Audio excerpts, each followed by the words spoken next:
Bueno, ya hemos hablado bastante del fracaso del modelo neoliberal. No estamos en crisis económica por la pandemia. Estamos en crisis económica porque fracasó el modelo neoliberal. La pandemia lo que hizo fue precipitar la caída del modelo neoliberal,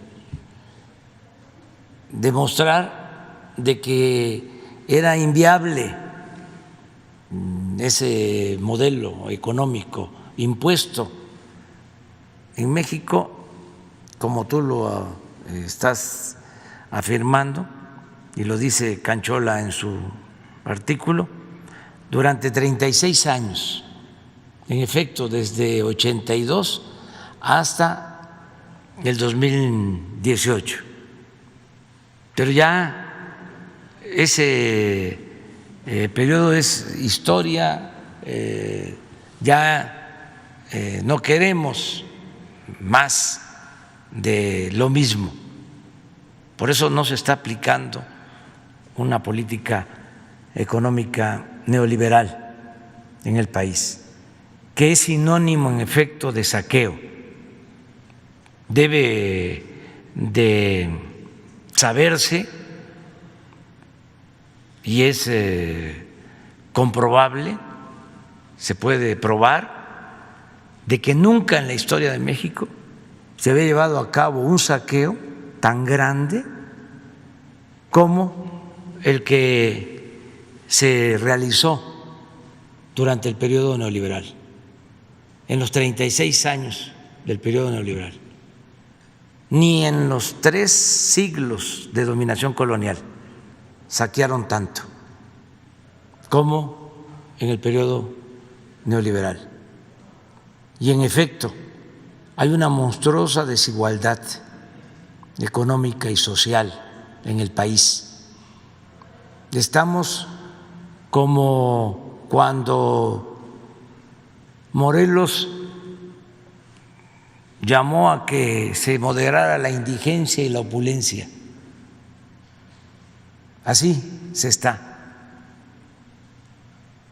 Vamos a llevar a cabo ahora un plan para seguir mejorando la situación económica, social de la gente más pobre de México que vive en el sur sureste, y vamos a que en la frontera sur se tengan apoyos como ya se están recibiendo en la frontera norte, y volví a revisar la situación salarial.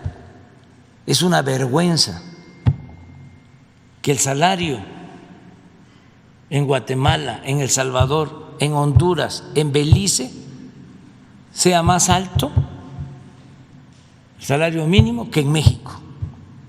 Y eso que en 2 años se ha incrementado el salario mínimo en 36%, como nunca en los 36 años del periodo neoliberal. No hubo aumento al salario, al contrario, se cayó el salario mínimo.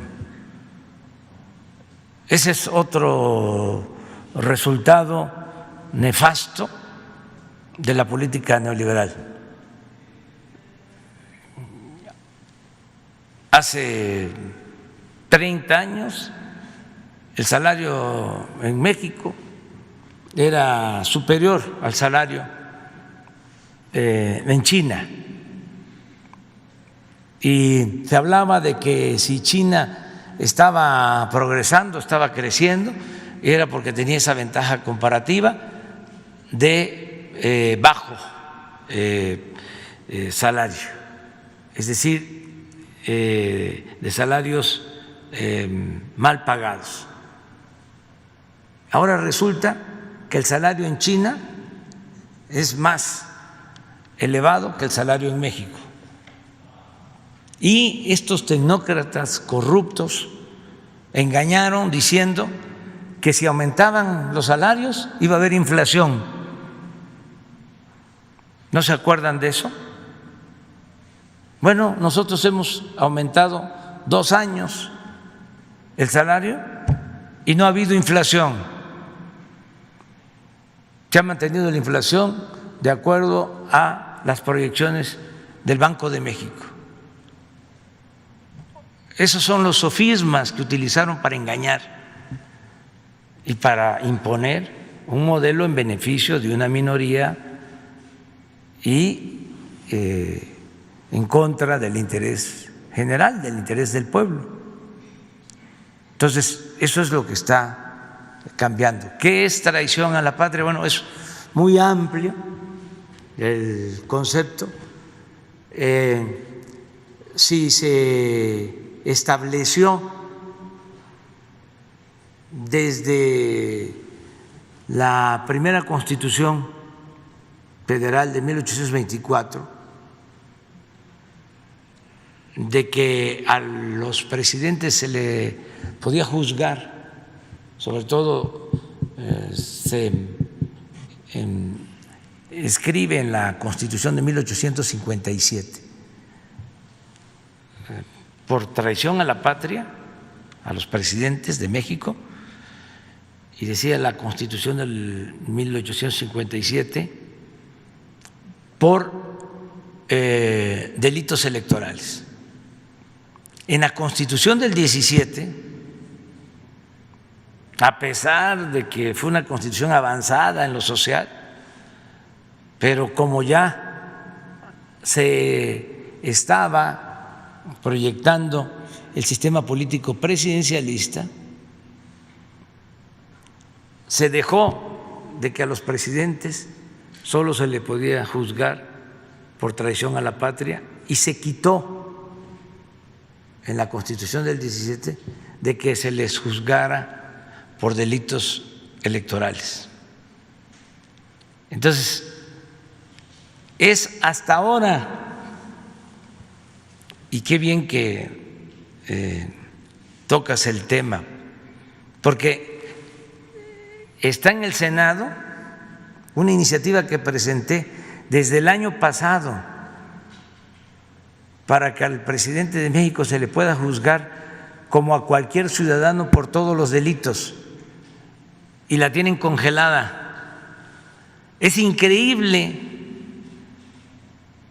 que si estoy planteando, si estoy mandando una iniciativa para que se reforme el artículo 108 de la Constitución y el presidente en funciones, es decir, el que les habla, pueda ser juzgado por cualquier delito, no solo por traición a la patria. Es increíble que la oposición no quiera aprobarlo.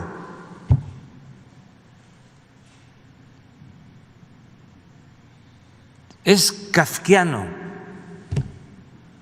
¿Cómo si son opositores, si están los de Frena 1, los de Frena 2 en contra de nosotros, que quieren que yo renuncie y me vaya? ¿Y por qué se oponen a esta reforma constitucional? Para acabar con los privilegios del presidente. Pues es que están pensando de que ellos van a regresar y que si queda eso establecido en la Constitución, como les gustan mucho los billullos, podrían ser juzgados, porque son muy ambiciosos, porque su Dios es el dinero, entonces no quieren que se lleve a cabo la reforma. Está en el Senado, aquí aprovecho para hacer un llamado, porque es uno de mis compromisos, que ahora que cumplo 2 años, el día 1 de diciembre, yo quisiera ya decir, se cumplió ya no hay fuero, ya no hay privilegio para el presidente. Es una reforma trascendente, histórica, como nunca se había llevado a cabo. Entonces, ¿qué es traición a la patria? Hay que esclarecerlo. Yo creo que antes se pensaba que traición a la patria pues era el permitir una invasión extranjera, el aliarse con un gobierno extranjero. Ese era el concepto, pero a la luz de los nuevos acontecimientos no creo que el legislador del 17 estuviese pensando que se iba a llegar a estos extremos de saqueo. Imagínense si los legisladores del 17 que establecen en el artículo 27 el dominio de la nación sobre el petróleo iban a estar pensando de que se iba a entregar el petróleo, que se iban a entregar contratos o concesiones a particulares. Pues no estaban pensando en eso. Entonces, sí hay que replantear en todo esto qué significa traición a la patria en los tiempos actuales. Y es muy bueno el debate y ojalá y se siga dando. Y por eso pues va a haber una consulta en agosto del año próximo. Yo creo que eso es un avance. He venido diciendo que aún con lo confuso que es la pregunta, lo ambiguo, pues ahí la gente va a decidir si quiere que se juzgue a los expresidentes y que se les respeten sus derechos humanos en procesos legales, no con juicios arbitrarios, sumarios, si quiere eso o no, que eso ya le demos vuelta a la hoja y pensemos, que es lo que yo sostengo, en que las cosas verdaderamente cambien hacia adelante y que nunca más regresemos a la pesadilla del neoliberalismo y del saqueo. Ese es el tema.